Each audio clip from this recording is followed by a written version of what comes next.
अखंडमंडलाकारं व्याप्तं येन चराचरं तत्पदं दर्शितं येन तस्मै श्री गुरुवे नमः। आज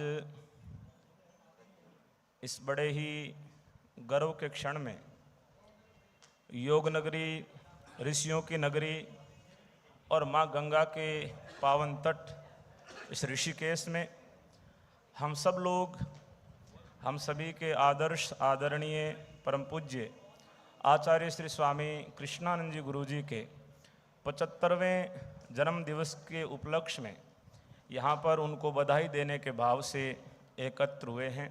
तो मैं सर्वप्रथम पूज्य गुरु जी को हृदय की अतल गहराई से बहुत बहुत बधाइयाँ और शुभकामनाएं देता हूँ कि आप शतायु होकर के हमें आशीर्वाद देते रहें। जैसा कि आपने रात इच्छा जताई थी कि मैं 100 वर्ष तक शक्ति के साथ में जीऊँ, और हम गुरु महाराज से यही कामना करते हैं कि आप अनंत शक्ति के साथ में, अनंत ऊर्जा के साथ में इसी प्रकार से हम सभी के ऊपर अपने स्नेह को बनाए रखें और समाज को मार्गदर्शन देते रहें। आपने अनेकों ग्रंथों का संपादन, लेखन, टीका इत्यादि का बहुत ही महनीय कार्य किया। हम जैसे बालक जब हमने पहली बार देखा था, पूज्य आचार्य जी गांव में हमारे कथा करने आया करते थे। गांव के मंदिर में मुझे याद है, एक मंदिर जो फेरी लगाने का हॉल होता है, उसी हॉल में एक तरफ तख्त लगा हुआ होता था। लोग फेरी लगा रहे होते और पूज्य आचार्य जी कथा कर रहे होते। उस समय इतनी समझ नहीं थी, लेकिन फिर भी संतों के प्रति श्रद्धा क्या होती है, संतों के प्रति भाव क्या होता है, और संत किस प्रकार से हमें उस परमात्मा से जोड़ने का सेतु बनते हैं, ऐसा उस समय हमने महसूस किया था। और फिर धीरे धीरे जैसे ही इस अध्यात्म के मार्ग में पूज्य आचार्य जी की तरफ आने का अवसर मिला, और ऋषिकेश में अध्ययन के दौरान भी अनेक बार पूज्य आचार्य जी से मार्गदर्शन लिया।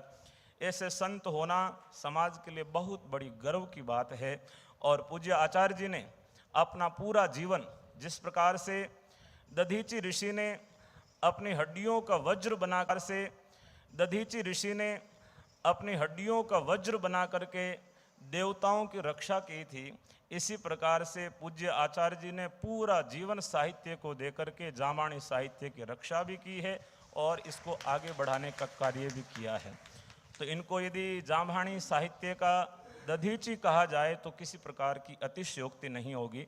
ऐसे पूज्य आचार्य जी, क्योंकि आज समय कम है और सभी को अपनी अपनी शुभकामनाएं देनी है, तो मैं पूज्य आचार्य जी के लिए यही कामना करता हूं कि इस योग की नगरी में जिस प्रकार से हम सभी को एकत्र करने का योग आचार्य जी ने 75वें जन्म दिवस के उपलक्ष्य में बनाया है, हम चाहते हैं कि पूज्य आचार्य जी का शताब्दी समारोह जो 100वें साल पे होगा, वो भी हम इससे कई गुना बड़े होकर के मनाएं। ऐसी कामना के साथ अपनी वाणी को विराम देता हूं। बोलो गुरु जम्बेश्वर भगवान की जय।